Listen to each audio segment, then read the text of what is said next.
look at that. Good evening, friends! Now, that wasn't bad, but you can tell you've had a week off. Come on, let's let 2023 know it's got something to deal with. Good evening, friends! That's more like it. Good evening and welcome to Littleport Village Hall on this wondrously uplifting, chilly yet inviting Thursday evening. We are back. We are live on Facebook and YouTube, so please do not swear, because although the microphone doesn't pick much up, it more than likely will pick that up. And of course, do have a wonderful, uplifting evening. It is such a pleasure to see you all back here on this fine Thursday evening. And in particular, very good to see back here the lovely Reverend Barbara. Look, she's back. Give her a ripple. She claims to be milking it, but I happen to know that she's not. But it is a real pleasure to see you here tonight. And, of course, a pleasure to see all and each and every single one of you, both here and online watching. Oh, hello to... Oh, I keep losing where the camera is. Hello to all of you too. And, of course, a big welcome to 2023. We have got lots going on this year. And we're not resting on our laurels or waiting too long to kick the ball rolling, because this coming Sunday we've got our workshop, Mystically Unbound. Don't ask me what that means yet, because they haven't told me, but I'm sure they'll give me plenty of notice if I need it. So that's our workshop here in this hall on Sunday from 11 till 4. And then the following week, of course, we've got the Drum Healing Circle. That's going on. Was a wonderful, wonderful visit that I had to the Drum Healing Circle last year. I will be back. And of course, we're looking to get the ball rolling with special events. There's talk of one coming in March, I believe. Or now it's just been decided that April's better. So, you know, it just goes to show that I don't really do any decision-making here whatsoever. And long may it rain. Do come in, do come in, do come in. So yes, thank you all so very, very much for all of your support last year. And of course, let's let 2023 know what it's got to deal with when it comes to the people of Littleport Christian Spiritualists. And of course, our entire way of life, because we need to do something, and now is the time. If anybody did see my rant on New Year's Eve, I will sum it up as this.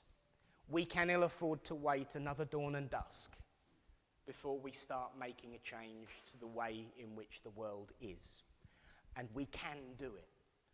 And we are going to begin doing that by opening this evening in prayer. As we say, Great Spirit, Father, Mother, God, we thank you for the opportunity to come together as friends, to witness your proof and your truth that life is indeed eternal. As we open this service, this first service of a new year, let us remember and let us ask for the strength and the courage to make a change to the world in which we live, to know that we have the power to make a difference, to know that what we think and what we believe matters equally to each and every other person, and that we can, as individuals and as groups, make a difference for the betterment and goodness of this world. And so, as I place this service in your care and keeping, Great Spirit, I make the statement as ever, that everything we do will be in love, in truth, and in light. Amen. Well, so anyone who was here last time, like a fortnight ago, anyone who was watching, or anyone who's read the advert, I'm not going to bother introducing the medium, because you know what a numpty he is. Again, it's me. And I love taking the first and last... Oh, hello, they're here. Hi, thanks for showing up.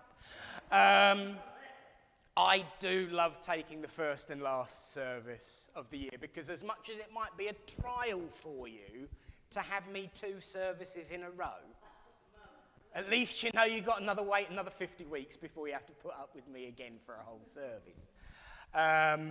But in all seriousness, that light is really going to wind people up, and I'm concerned about people's... Tony, darling, would you be a kindness and just turn off the strip lights? The only stripping going on... No, not even that. That was close, wasn't it? As you might have guessed, some things don't change. That's lovely. Thank you, dear. Oh, isn't that nice? Can you still see us at home? It's not too dark. I tell you what, let's help them out here. Hello. There you go. Press it 3 times, it makes it brighter. There you go. Probably makes no difference when I'm over here, but hey, at least I know where I'm looking. Now, of course, at this time of the evening, friends, I would begin with an address, a homily, if you were really unlucky, a quoted chapter and verse sermon. I think I keep that to like twice a year. And don't worry, it's not going to be tonight. There's enough to do already.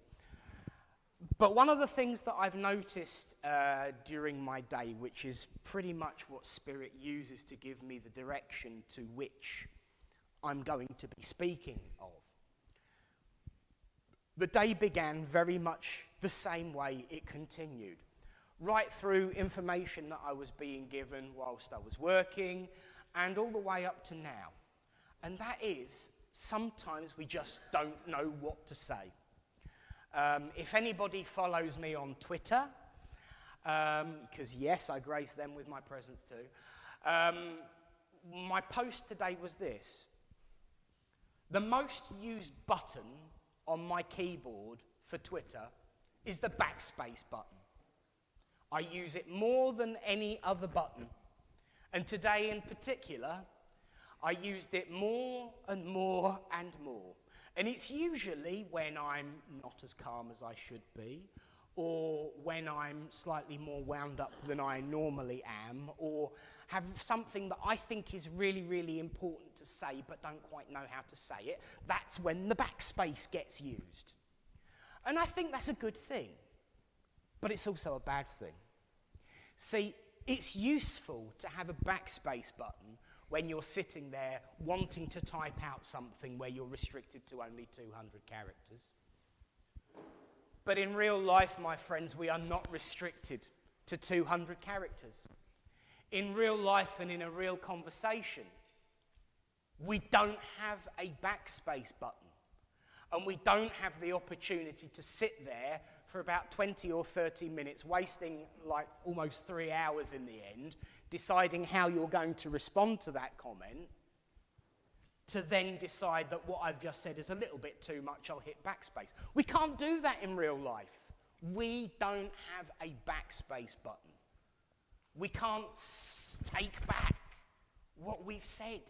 We can't delete the last 200 characters. So as much as it's a good thing when it comes to the internet, it's pretty shoddy when it comes to human coordination and consultation and thought and just saying it as it is. And sometimes, my friends, we just do have to say it as it is.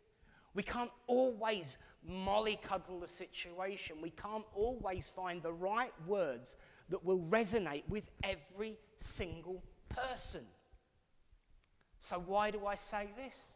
Not just because I've had a rubbish day when it comes to trying to think of something to say. But we say this, most importantly, with this message. Give yourselves a break. Give yourselves a chance. And recognize that you might not have a backspace button, but neither does anybody else. We all say the wrong thing in the wrong way. We all do the wrong thing in the wrong way. Not because we're spiteful or mean or miserable most of the time. You should see me after I've watched Coronation Street out Omnibus. Then I really am a mean, miserable what's it. But we can't always instantly take back what we've said the second we've said it, because there isn't an enter button to confirm it. So we should give ourselves a break and each other a break. Last year, as I said on New Year's, when I had a particularly joyful comment to make about a badge that I was gifted at the end of last year, resonating with last year's message of #BeKind. This year's message not only continues with be kind to yourself, but go easy on yourself. Make a difference and forgive yourself for not knowing that statistic, for getting those numbers mixed up, for not knowing exactly what it is that you want to say. Sometimes you've just got to take that leap of faith. We are here in a hall, getting ready to hopefully hear some nut job with a piece of plastic round his neck talk to people who've passed away.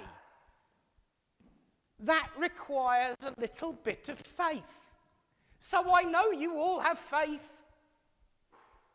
But the one person I know that you all struggle to have your faith in, and I know this because I'm just the same, it's yourself.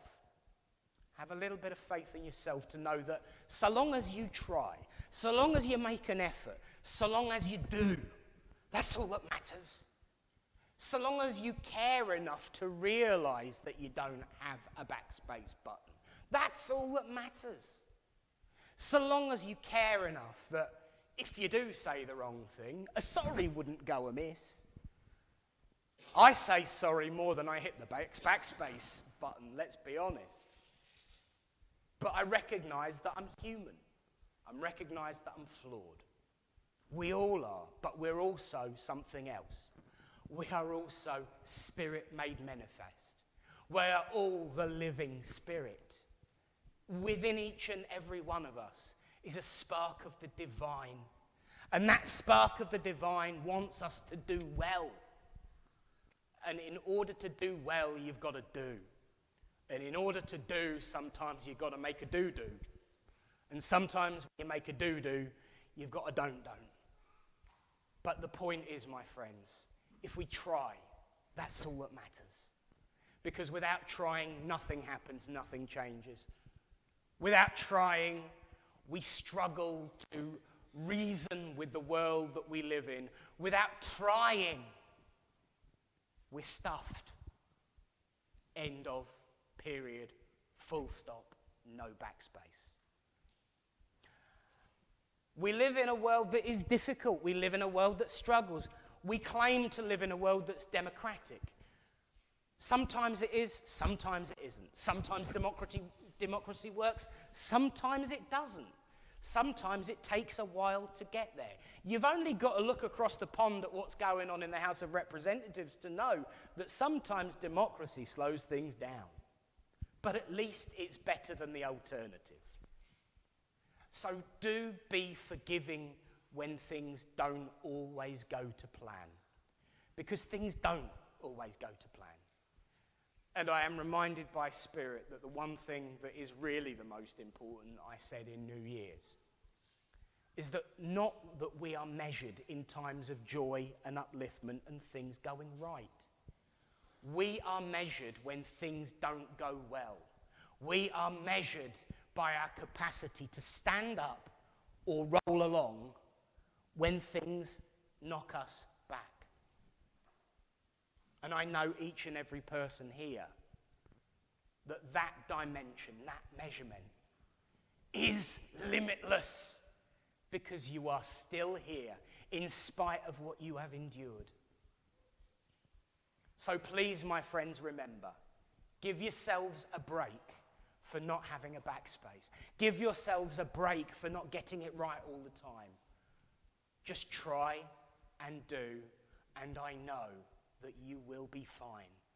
And I know that you will make a difference to each other, to yourselves, and to this thing we're calling 2023. Thank you for listening, and God bless you all.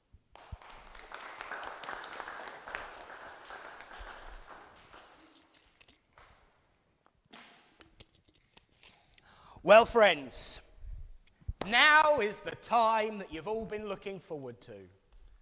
5 minutes of peace and quiet without my voice. But you don't 100% get peace and quiet because we've got someone waiting in the wings of the Tinternet, ready to come and give us a reading and see, of course, as always, that experiment between address and reading. What Spirit have to say via Reverend Alan. Now, his chair sits empty, which means we've got to say those magical words. I think we all know them by now. After 3, 1, 2, 3. Reverend Alan, are you there?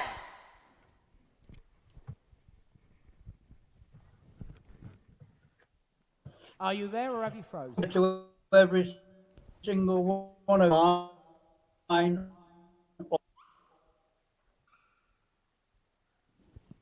Tonight's reading is A Prayer for the New Year by Edgar A. Guest. Grant me the strength from day to day to bear what burdens come my way.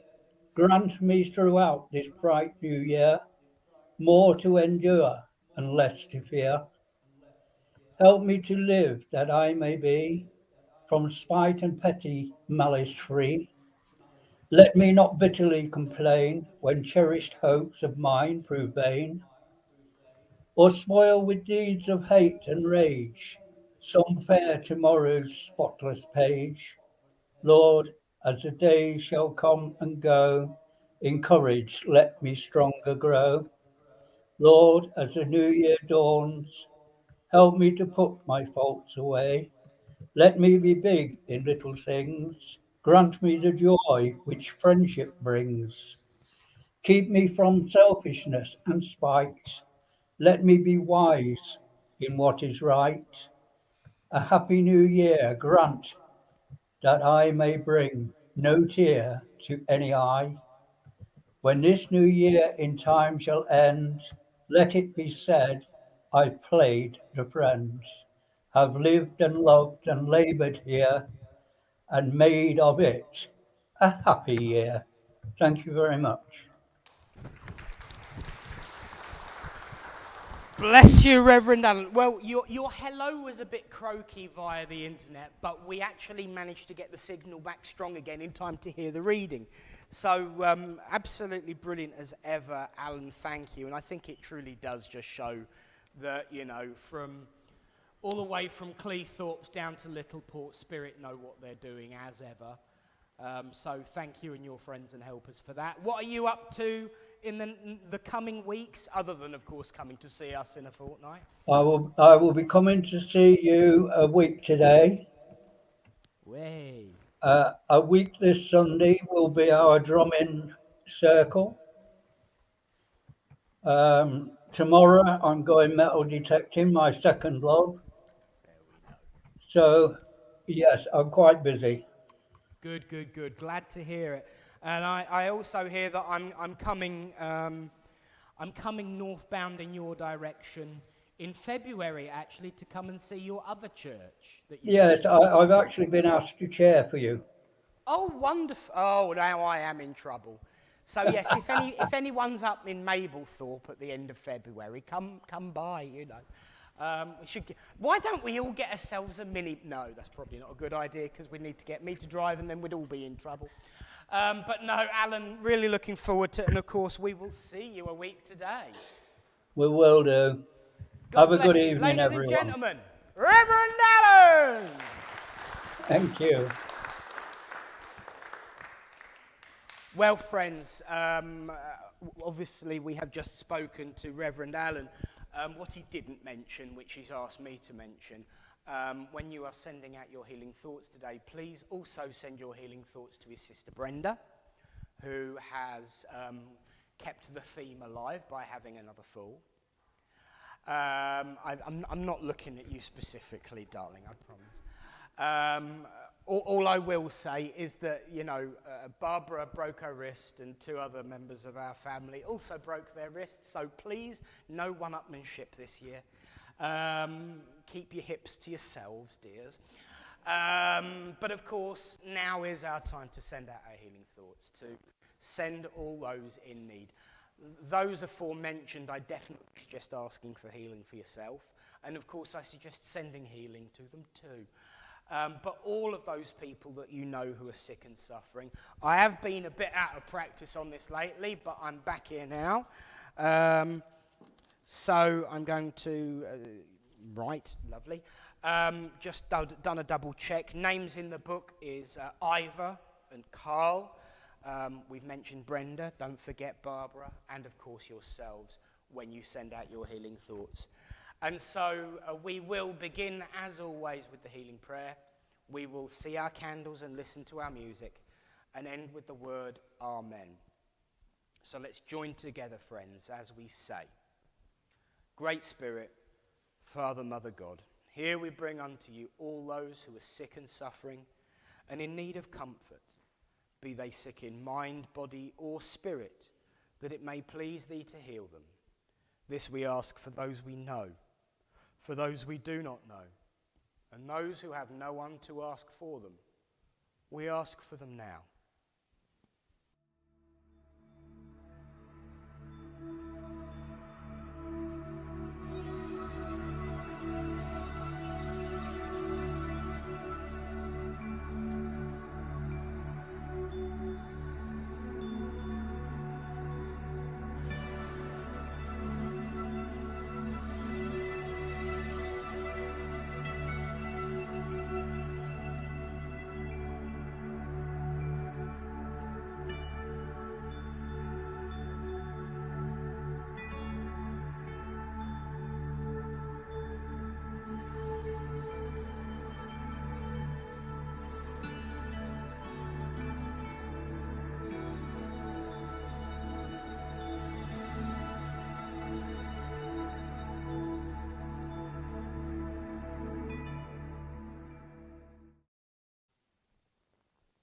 Amen.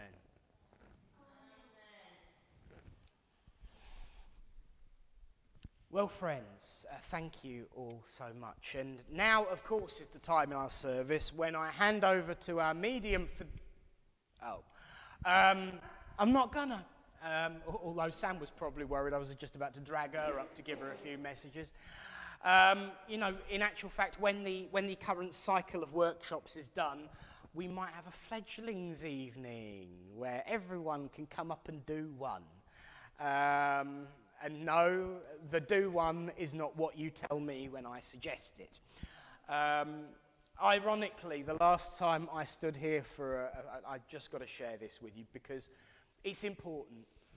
It does tell a story, and it does indicate that we all feel the same way about it. Even and especially anyone who's been doing it ages, and we never forget our fledglings evening. I know Barbara wouldn't have forgotten. I know Linda wouldn't. I know I haven't. I remember my fledglings evening quite clearly because it was right here, 24 something years ago. And there was a member of our circle called Maureen. She was a sweet and lovely lady. Occasionally a mouth like a potty, but very well spoken with it, so it just made it more funny. But she was so nervous and afraid and unsure of herself and her ability to give a message. And we sat in circle for like 2 years before we had our fledglings. This is a lady who lived next door to and had a dance with Fred Astaire. So she'd lived. And she sat next to me. She was this side of me, and we both sat along here. There were chairs. We didn't sit on the stage, but she sat here and I sat here, and she was called up. And she said, just before she stood up, she got about halfway here, and she went, "I've still got no clue what I'm going to do. Hello, everybody." And there was a pause, and then her eyes kind of glazed over. And she gave the most profound, evidential, and beautiful message ever. And she stood there, and she went, "Right, I think that's it. Thank you all." Where did that come from? Just so everyone could hear it as much as I could. We all feel like that. We all worry. We all struggle. But as I said in the address, doing is where we get there. and I promise to try and do as well as Maureen did in having the courage to say what Spirit has got to say tonight. Because the messages from Spirit do matter. So to that end, should we need to evacuate the building, our exits are here, here and through here. And should the curtains start flittering and the chairs start spinning, you can follow me out the exit because I'll be the first one out. Be uplifted, have a wonderful evening, and I will do the best I can for you. So let's see who is about, and I will have a quick rinse. And yes, I am being naughty. I don't care. Until I get in trouble from someone. Right. Yes, there was that theme, thank you. Now, one of the things that I was just talking about, when I work, as some of you will know, the ramble and rattle that I give just before I get started usually has some indication or connection to what it is that I'm going to be saying.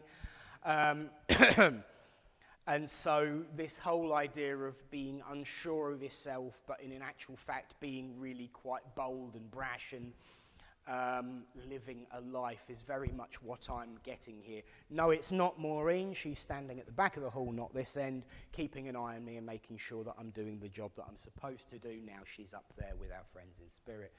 But it's someone who would have had that very similar kind of personality, that similar kind of outlook on life, that similar kind of behaviour. Thank you for telling me where I'm going. May I come to you, madam? Thank you. So as I give that lady, I'm very much feeling on a maternal side and a maternal emotion. I would say that that's grandma on mum's side. Would you understand that? I'm also very much aware that she had a similar frame to Maureen, but not quite, because she was quite slender, but Maureen was blooming huge. I mean, I had to stand on a box just to look at her elbows. But this lady would have been more my height, but still quite. But she had, the thing that sticks out, if you'll pardon the pun, is the elbows. They're quite bony. So the thing that sticks out is the elbows. Well, of course they do if they do that. And that's the kind of sense of humour, actually, that she would have. She didn't rest on her laurels, and she wasn't worried about the elegance and femininity of ladyship. You know, if she could stick someone in the elbows, and if someone made a comment, she'd have a witty reply to come back with. And she's just giving me this as a way of bringing you up and cheering you up and reminding you that, she did have a sense of humour. Anybody who knew her knew she had a sense of humour, and she always had something witty to say. And in actual fact,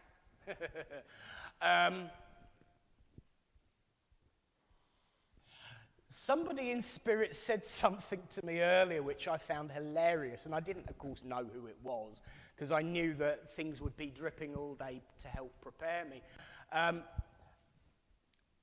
And this is from her, so I need to just rewind and get her to give it to me again just so that I get the words right. Thank you. Good manners cost nothing except some really good one-liners. So, she would be nice and she would be polite, but the only thing that meant that she was sacrificing was her ability to come back with a really good one-liner. And she had them. She had them. It goes back to that old saying of, she's always got something good to say about people. Yeah, you should hear the things she's got to say about you. She didn't hold back when it was needed, but if she felt that it was just and good to be polite, then she would give up the joys of a good one-liner. I'm still getting the elbows, so I feel you need to get on with something, because the elbow's for you. She said, come on. And she's not the kind of person that would stop at one elbow, because it's continuous. And it's one of those really, really annoying ones that if you take no notice, she's going to just keep going. And, she says, all right, one bee sting might be annoying, but 1,000 will make you suffer. And I will keep going until you start listening. Thank you, my love. Thank you. I have to give you May the 12th as an important anniversary around you or her. And I also, what now? Okay. Okay, bear with. No, this isn't an episode of Miranda. Bear with. Thank you. Jackson. The name Jackson as either a name of a person or a place or a street as some form of memory link. I can tell by your face that it's not sinking in right now, so don't worry too much about it. But it's something to do with Jackson. So, you know, let's be a proper medium, shall I? Here's a carrier bag. You stick it in, and then you can take it home. But just chuck it out the window on the way home if you can't think of it. Don't worry about it. Sorry. She's got a really, really sarky sense of humour, and I can feel it overwhelming me because I can be a little bit sarky sometimes. But come on, she's really, really good at it. And I'm loving it. She's such a wonderful person to work with, and she was such a wonderful person to be around. But she's saying, you know what, you are just like me in so many ways. So, you know, everyone gets to know what I was like. Everyone gets to put up with that. And she was under no delusions that she wound people up, and she was under no delusions that sometimes it got a little bit OTT. She didn't care. And she says, you know, everyone can put up with it because, you know, you can do just as good a job. Obviously, you'll never be as good as me, but you do make a good effort. But in all seriousness, she does say that jokingly. She knows that you're more than capable. She knows that you've got the best parts with a lot more subtlety than she ever knew existed in her words.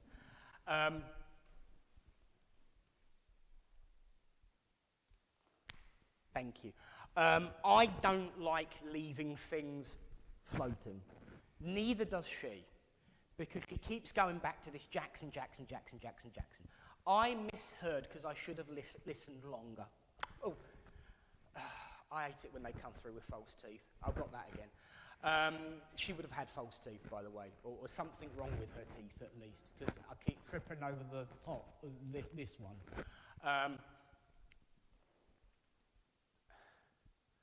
I don't know whether, I've got to be careful here, because I don't know whether she's winding me up and whether I've misheard something, whether this is Cockney rhyming slang.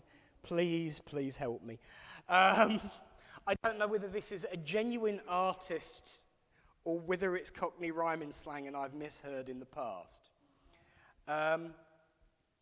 It's not the first word of the name that I was supposed to give you.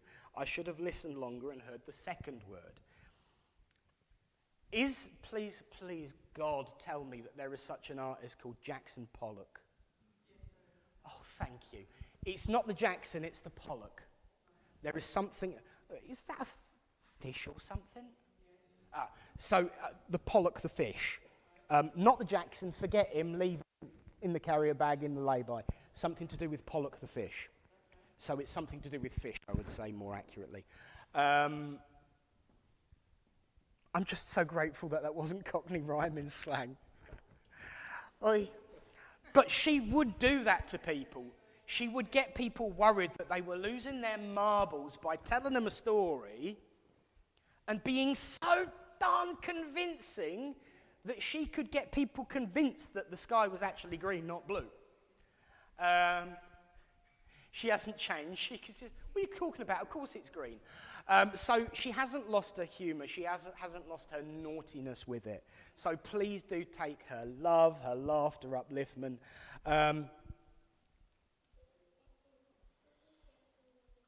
And the number 37 I've got to give you as well. As she starts to back away now, she's just come to me. She really is taking the mick out of me now.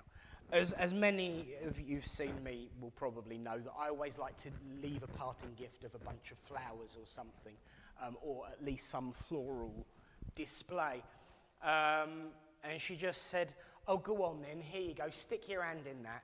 She just gave me a load of teasels and thistles and everything that's prickly in it. She just stick your hand in that. So she obviously wasn't as girly girl as she made out to be, and really wasn't interested in giving flowers.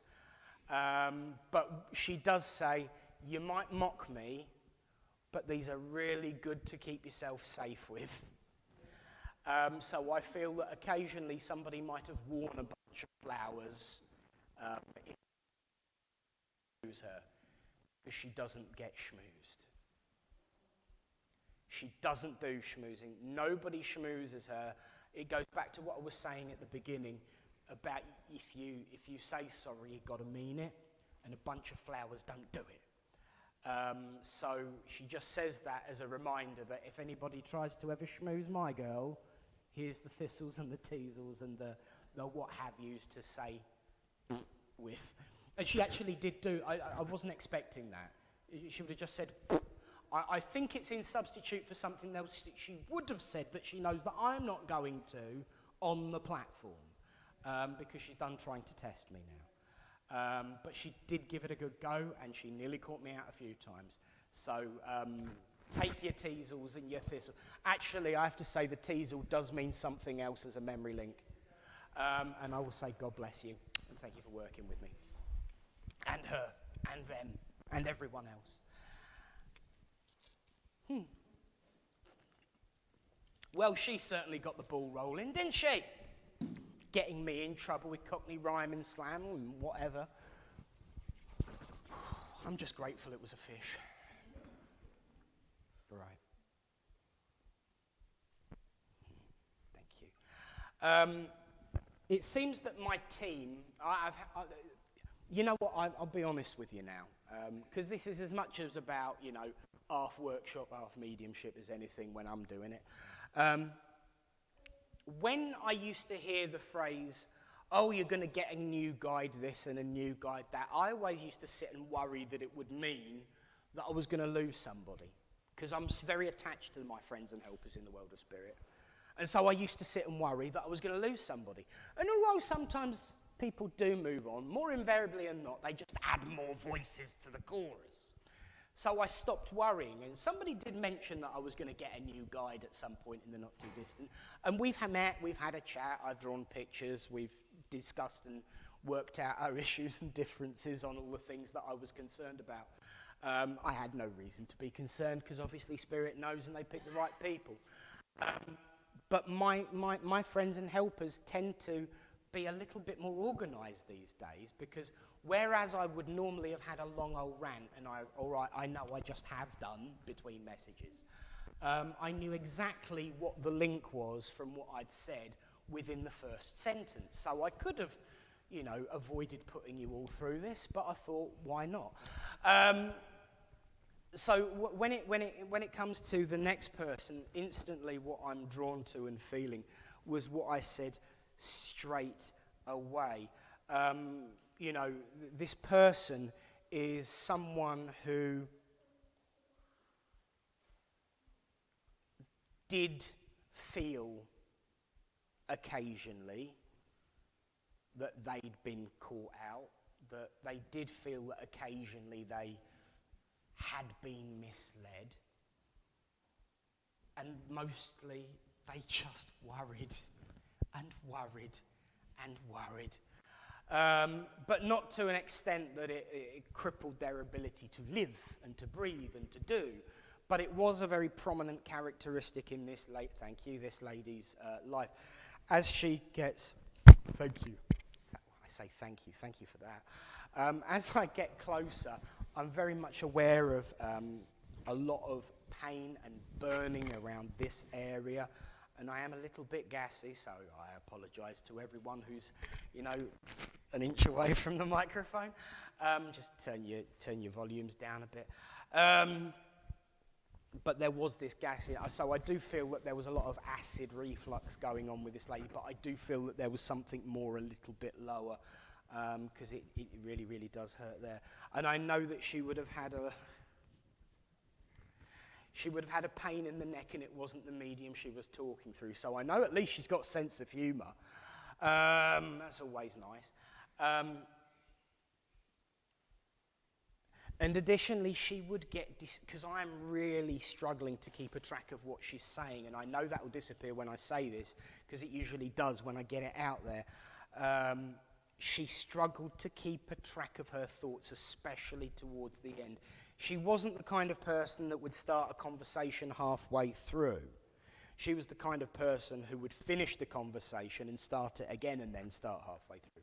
And I do feel that she would have struggled to remember what it was she was saying, especially towards the end of her life.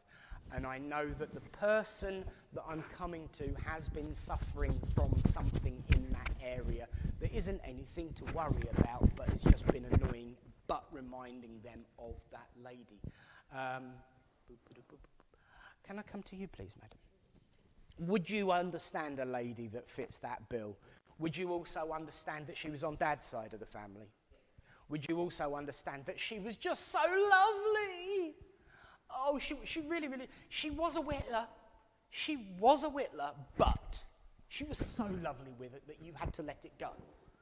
At least that's what she's convincing herself. But she really...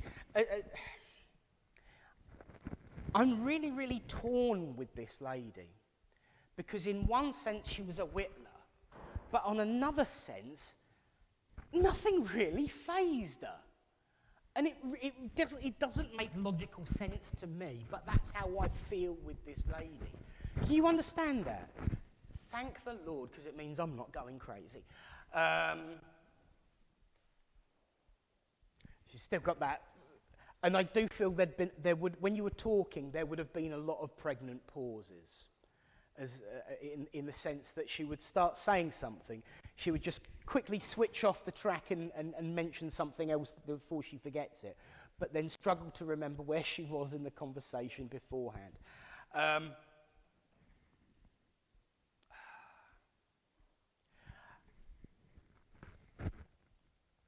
Thank you.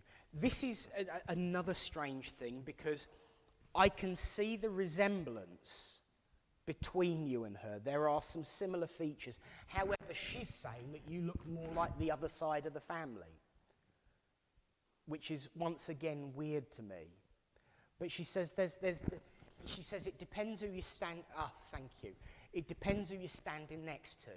If you're standing next to Mum's side of the family, you look like Mum's side of the family. If you're standing next to Dad's side of the family, you look like Dad's side of the family. So because she's standing next to you right now, no mean to freak you out, I can see a resemblance. It's more around the centre of the face rather than the exterior. But she says that, this whole bit about looking like one side and looking like the other and all that, it's working into a compliment, so don't worry. She's got some really, really, really nice things to say about you. Not so much about tablets, but hey.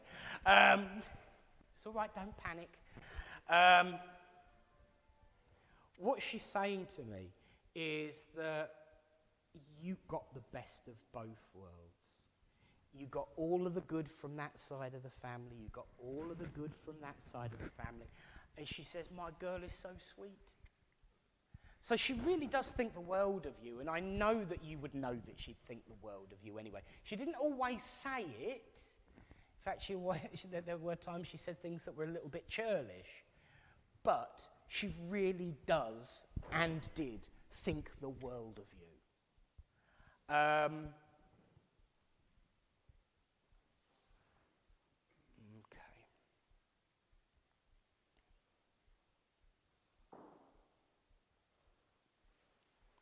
As she gets even closer, I am feeling like I'm starting to tilt sideways. So I feel that she would have suffered with something that would have affected one side of her. Do you know if she would have had Bell's palsy or a stroke or something like that? Because I'm feeling like I'm being pulled to one side. Let me just see if that's just symbolic or whether it's a condition, because I'm assuming. I cannot say that on the platform. She said, assumption makes of us all. she wouldn't have pulled church or chapel, you know, do say it as it is. But I don't know whether this is with you now or with her. I'm just going to give it to you as it. Do you feel as though you... No, that's a question, Nicholas. Stop it. You are feeling as though you are being pulled to one side or t'other at the moment, madam? Yes. Then it's with you, and it's not physical, it's emotional. Thank you, because now I can stand up straight for the first time in my life. She's saying,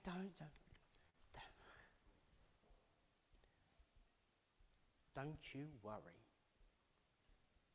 because you're the one that holds the reins. So don't let the horse pull you.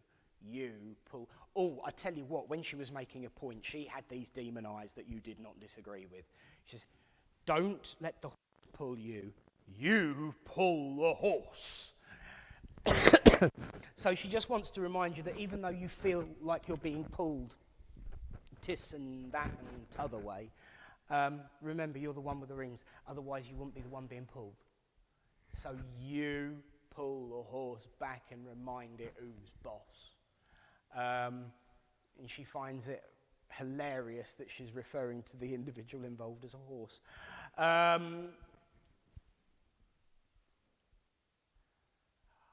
I don't know whether it's just something that she's reminding me of that she found funny, but when I was talking about the horse, she kept doing a Frankie Howard impression, you know, the nay, nay, and thrice nay. So I don't know whether she'd have liked him or not, but it just keeps saying, I've got to get rid of it because I can't have Frankie Howard shouting in my head all night, please. But having said that, she did make use of that. There is an importance in a date related to the number 3. I don't know what it is, don't worry too much about it, but I've got to give you the number 3 anyway. My maths and my geography are terrible, so I never set any store by any dates or numbers I give, so I don't see why you should. There's honesty for you, hey. However, having said that,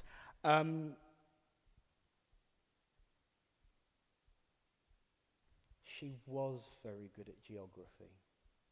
She did know where everything was. Because I'm saying about, I know all about geography, I don't know anything about geography. She says, and she'd get a little bit, you know, she says, I was very good at geography because I could tell when people were moving my stuff. So I do know that there was somebody around her who would play with her. And I feel it was an affectionate jape where they would move something and it really, really annoyed her.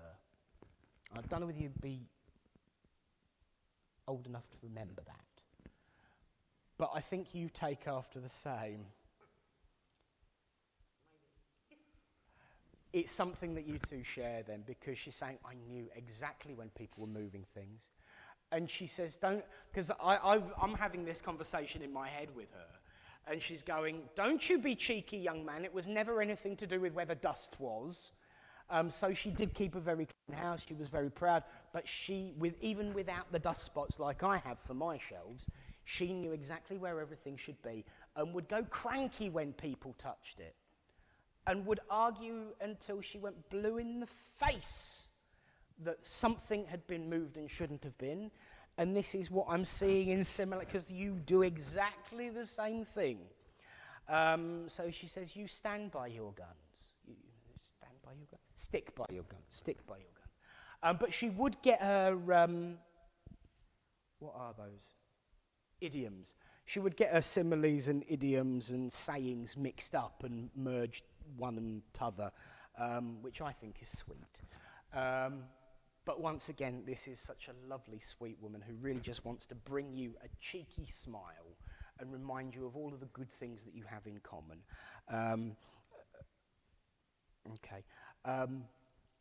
Who was it? Yes, this is in the form of a question, but somebody. Somebody has broken their glasses, because I just keep feeling the arm. Somebody sat or broke their glasses, and because they ain't supposed to do that, actually. I'll probably get a screwdriver when I get home. But there's something about some broken glasses. And so please look when you sit. Because I think it's already happened anyway, so it's too late. But if it hasn't already happened, please look before you sit and make sure everybody else moves before they sit too. Because I see broken glass, this arm. I'm not going to be really, really wonderful and say, oh, and it's the left-hand arm that's going to get broken. But I do see broken glasses, so I'll give you that. Also, just as she's about to back away, she says, she really did like saying how she felt. Because she just says, right, I'm getting bored of you now, I'm going. I was like, oh, thanks, lovely, kind lady. But says she could get away with it because she'd got this really cheeky grin on her face, and she could get away with blue murder when she did that. Somebody else takes after her for that too. Keep going with that. She says, I'm not going to give you teasels, and I'm not going to give you holly either. Even though I will say she just wants to jump over to the back there and say she thought it was hilarious. That's the kind of thing she would have done. But she does want to give you 3 years as a florist, and I still can't remember them all. Oh, I'm with you now, thank you. There are certain types of roses that are just huge and smell nice. And there are certain types of roses that are really, really tiny and pointless. Her words, not mine. She wants to give you some really big roses. And surrounded with them is that goldenrod, the yellow stuff. And I feel that there is a memory link there or just a gesture. Either way, she just wants me to give you some roses with some wonderful goldenrod. It's all about bringing a bit of colour back into your life. So I'll say God bless you and hope that's all right. Okay.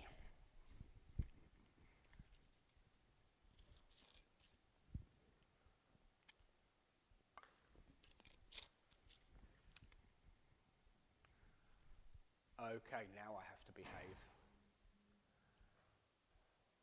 Barbara, may I come to you? No linking, no silly speeches, straightforward, serious, and get on with it. I knew exactly where I was going. I don't know who I've got with me, but I just knew exactly where I was going because the person that is coming through was very, very just shut up and get on with it and would not have tolerated my sense of humour. I say not tolerated is probably wrong. She would have probably grinned behind the scenes, but would have probably given me a slap on the wrist for my behaviours thus far. And for larking and joking, because that wasn't her way. That's not to say that she didn't have a sense of humour, because she had a right cranky sense of humour, actually, and a really, really witty one, and she could tell jokes with the best of them. But there was a time and a place, Nick, and now's not the time, and now's definitely not the place. So this lady is very formal. I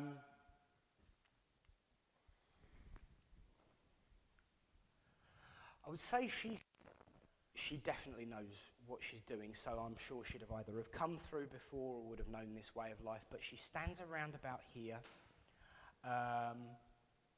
and she's got, thank you for that, she's got these really piercing eyes that just look straight through you. And not in a horrible way either. She's got very sympathetic eyes, but they are nonetheless, they go right through you. And thank you. Oh, bless your heart. Okay. She had a lot wrong with her. And I don't feel that these are all conditions of passing. But I know that she endured an awful lot. My ankles feel awful. The back of my head feels awful. My chest feels heavy. And yet, I'm still standing up and I'm still keeping my back straight and I'm still standing as tall as I possibly can. And that's where her sense of humour has just kicked in as a kind of little concession. She's already identified that she wasn't the tallest person, but she stood tall in personality, she stood tall in emotion.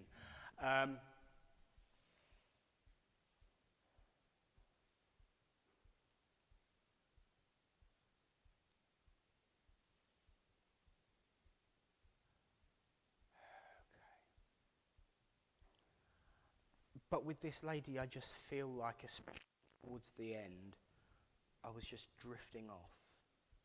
And I feel that, okay, thank you. She was a very private woman, so she's not going to give me conditions of passing, because I just wouldn't tell that to a boy like you. But what she is showing me is that I just drifted off.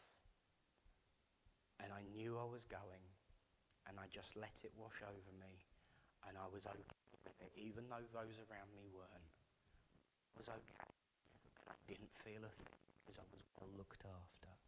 And I think that's important for people to know that she was well looked after. At the moment, I'm not getting any kind of relationships, so I don't feel that it was family.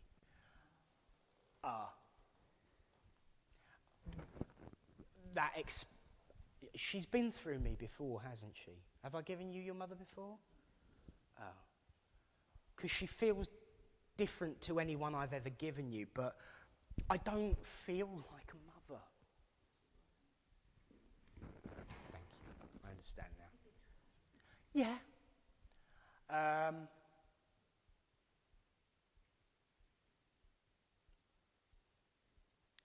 Yeah. And I know I was trying. Look, you're a medium. You know that she's progressed and developed.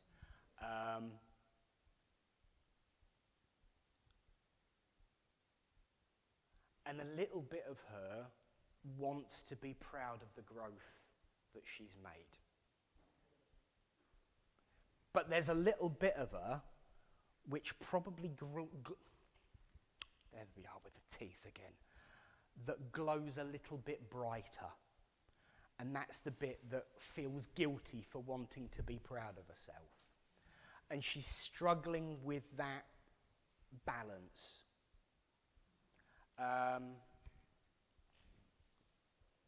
Be careful where you're going with that young lady. Oh no, okay, that's fine. Because she wants to talk about you struggling to find a balance, and no, we're not talking about your current physical condition. Because she wouldn't joke about that. And of course, healing is, of course, being sent.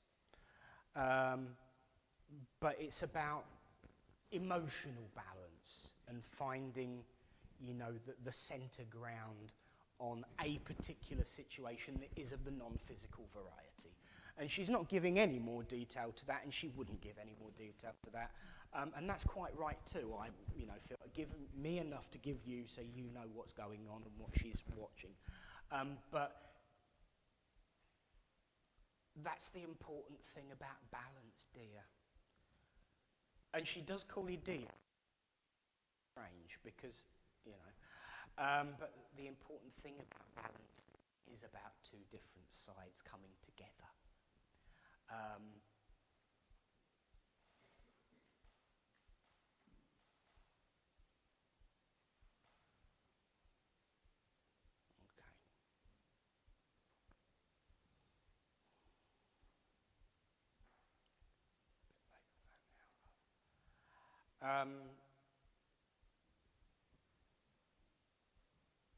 I know, obviously, that mobility is an issue. She says, open a window then. As much as it's cold outside, you're not getting enough fresh air, but then you never do.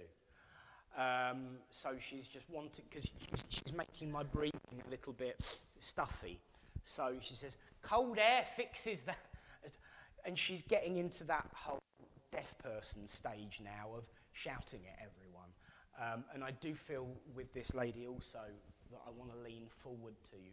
It's almost like I'm trying to get close to you without actually making an effort to get close to you. She says, cold air sorts that out, love. And so I do feel that that's the way she would have addressed everybody. Lean forward and shout at them, especially people that wound her up. But she didn't differentiate between the people that wound her up and the people that didn't. But as much as I couldn't feel an emotion with her to identify the relationship, which obviously you understood, what I do know is that I have got a great deal of respect for you.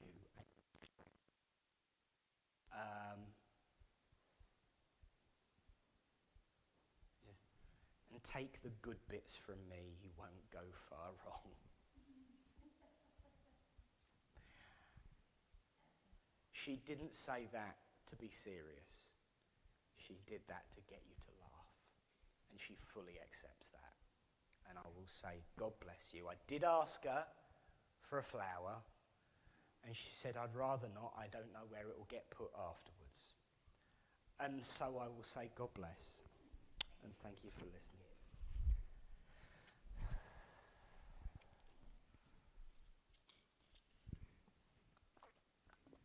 Right.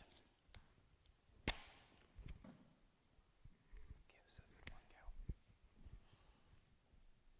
Oh, okay, thank you. Yeah.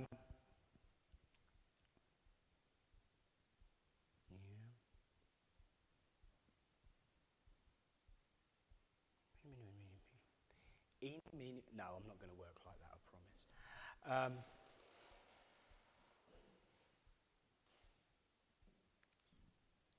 So, if I appear to be grinning and giggling, it's because I am.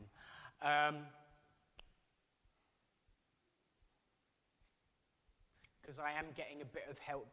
You might have noticed that I haven't thrown things out tonight, and I've gone direct every single time.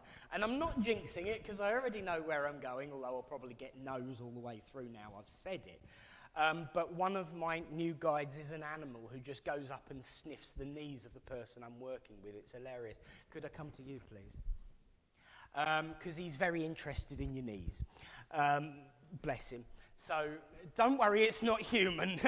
I haven't got a human guide who likes sniffing people's knees. Don't panic. But the person who he works with might have done, but that's a different story. I'll tell you another day. I'm already starting to jabber. I'm already starting to, make silly jokes and puns and witticisms, so I know that that's what this person would have been like, wanting to come through. Throwing in a little bit of naughty, but also then apologising for the little bit of naughty, but then trying to justify it again. And with this person, it seemed to be a forever decreasing circle of humour and apology and wanting to make sure you were all right and making sure that I didn't offend, but just wanting to try and to please. And it was so tiring for the people around her, but also for her. I do feel that I'm on a motherly, grandmotherly link with this lady, and I do feel that she loves your hair. It's different to how it was when she knew you on the earth plane. She says it's nice to see it being framed. She'd got a thing about your smile. Mostly when it wasn't there, she'd got a thing about your smile, because she was always trying to make you smile, always trying to cheer you up, even though sometimes it just wasn't possible. But she says, I do love the way you have your hair now. She says, it really does frame it. And she was a bit of a glam puss in her day, She really did look the part. So she knows all about these things. She could also be a little bit sarcastic and a little bit too witty sometimes. Not that I'm offended, I find it funny, but she didn't even ask for permission to say, but I'll leave the makeup to you, Nick, because you'd probably know more about that than I would. So she, please or offend, she didn't really care with strangers, but with people she loved. She did. And that's where this ever-decreasing circle thing comes in. What she's giving me, the way that she wants to paint this, is that you feel like you're going round in circles more than ever at the moment. Back off a bit, please. And in particular, that feeling of absolute frustration is the bit that's really coming to the fore at the moment, with that feeling of just going around and around. And I know It's hurting here.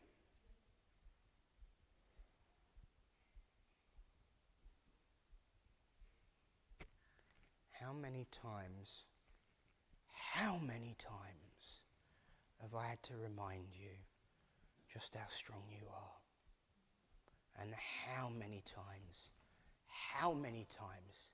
have you proven me right? And you do every single time.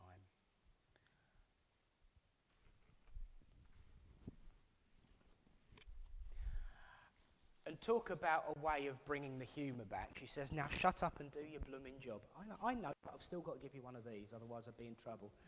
And she said, just take as many as that comes out, because he's not very good at packing them either.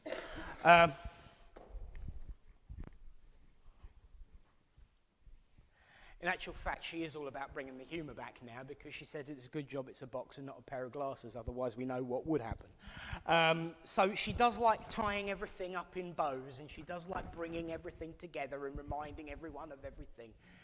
Yes, I know it feels like you're always ending up in the same situation. You dealt with it once before, you can deal with it again, and this time better. Also, now I know you're in trouble. Also,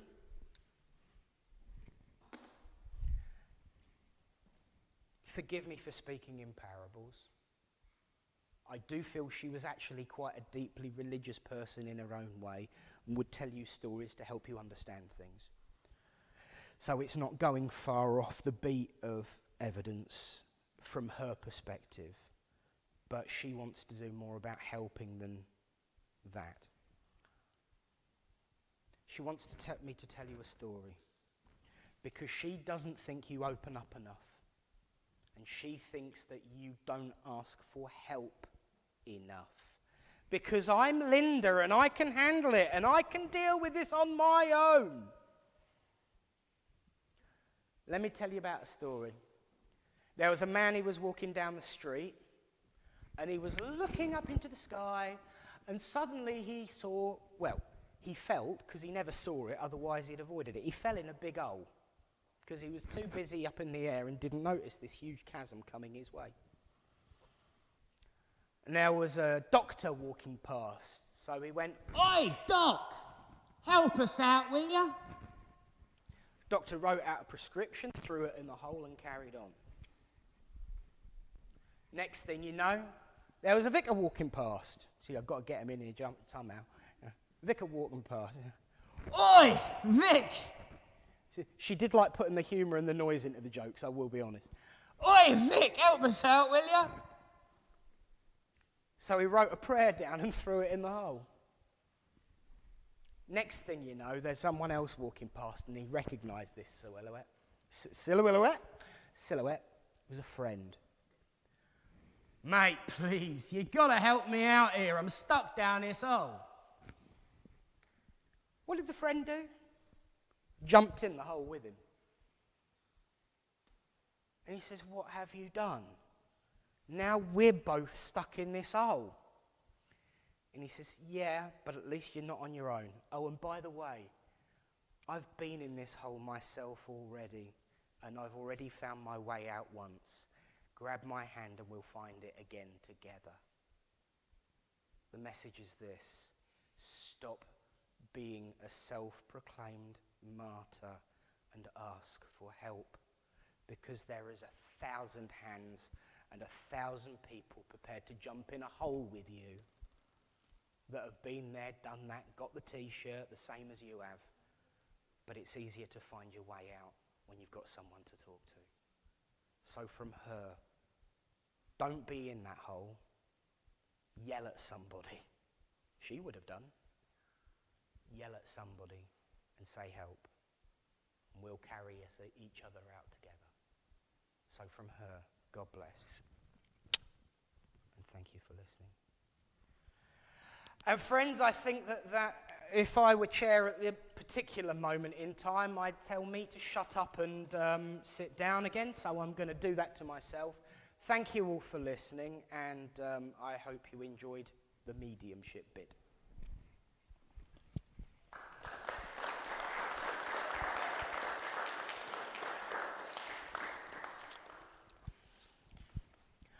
Right, let me put my glasses on so I can see you all. I've got notices to do. So, friends, next week our medium is Amanda Seal. The week after that, it's Anne Fordham. And the week after that, it's Gina Zivtins. Look at that! I've been practicing. I remembered 3 mediums on the trot. I did get it right, didn't I, Mother? Oh, that's all right then. So, yeah, next week we have got Amanda Seal, the lovely Amanda Seal, coming back. We might even get a song out of her. I'll have a word with her on Monday, see if we can arrange that. Of course, we all know Anne Fordham. She'll be here the week after that. And then the lovely Gina Ziptins the week after that, the last week of January. So very much looking forward to that. If you are free and available, once again, Sunday 11 till 4, we have the workshop. It's £15. Lunch will be provided. Want to give me a hand again? But this Sunday, I've realised I am working with this. That's all right. I'll let you off. No worries. Oh, but yeah, so we will be here anyway. So if you're interested, see Linda or myself. That Linda being Mother, of course. Leave this Linda alone. She needs a moment. And then what she's doing is she's saving it up so she can pull it back and knock me on the chin when she gets close to me. Especially for saying that one of my guides is sniffing her knees. Wasn't expecting that tonight, were you? But no, of course, we've got the week after that. Again, Drum Healing Circle. That is 10 till 1. Wow! This memory thing's brilliant. Oh, loving it. And then, of course, in April, we will be having another Funzione. But until then, of course, we will be here each Thursday night, so long as there's no elections going on. To serve Spirit week in, week out. Now, before we have our closing prayer and say goodnight to everybody, back to some fine old traditions, because we are going to be having a raffle in a minute. And, of course, I would get in trouble. Yeah, see, told you I would.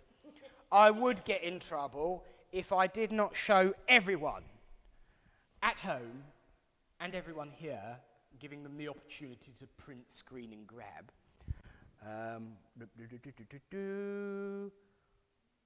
There we go, nice and square. We'll give it a little flicker in the light as well, because that's fun. And that, of course, is tonight's Bully Special Prize, a la Art, a la Hannah. And I can see that she is behaving herself and sticking to 3 colours. Well done. In actual fact, I can see something rather interesting there. And if anyone's a Doctor Who fan, TARDIS. So well done and thank you, my lovely. And of course, thank you to Reverend Alan, who is at home for a wonderful reading. But of course, thank you all. Normal, orderly service, where I only speak for half of it, will be resumed next week. But thank you all so much for coming out tonight and supporting what is your church. A church is not bricks and mortar, and churches are not individuals. It is each and every person who wishes to be a part of it. And in the coming months and years, we need to take that message out and remind people of that. So thank you all for being a part of the church that I attend. And so let's all join together and close this evening in prayer. As we say, Great Spirit, Father, Mother, God, we thank you for the opportunity to come together as friends, to unite under your banner of love and hope and friendship, that we might witness your proof and your truth that life is indeed eternal. As we go out into the world and take these messages of hope and love and upliftment with us, let us remember that words can indeed heal, words can indeed give hope, and words must be acted upon in order to ensure those special words, earth as it is in heaven. We pray that we might make that a possibility for those that are sharing this life with us and all those that will follow us, walking a path of love, light, friendship and equality as we go. And so until we meet again, in your name, we ask you not to move the mountain, just indeed give us the strength to climb. Until we meet again, amen. Well, friends, thank you. And thank you, of course, to everyone at home. I know all of the main bits that you wanted to see on the soap operas happened yesterday because I was watching them with you. But please, no spoilers as tonight's EastEnders episode because I will be watching it when I get back. But of course, to everyone at home, we thank you for joining us. We're going to go and have a raffle and a cup of tea and coffee. And I do believe there are some jammy dodgers in the kitchen. So from all of us here in Littleport Village Hall, you know what to do. 1, 2, 3. Good night. And God bless you all. And over to you, Maestro.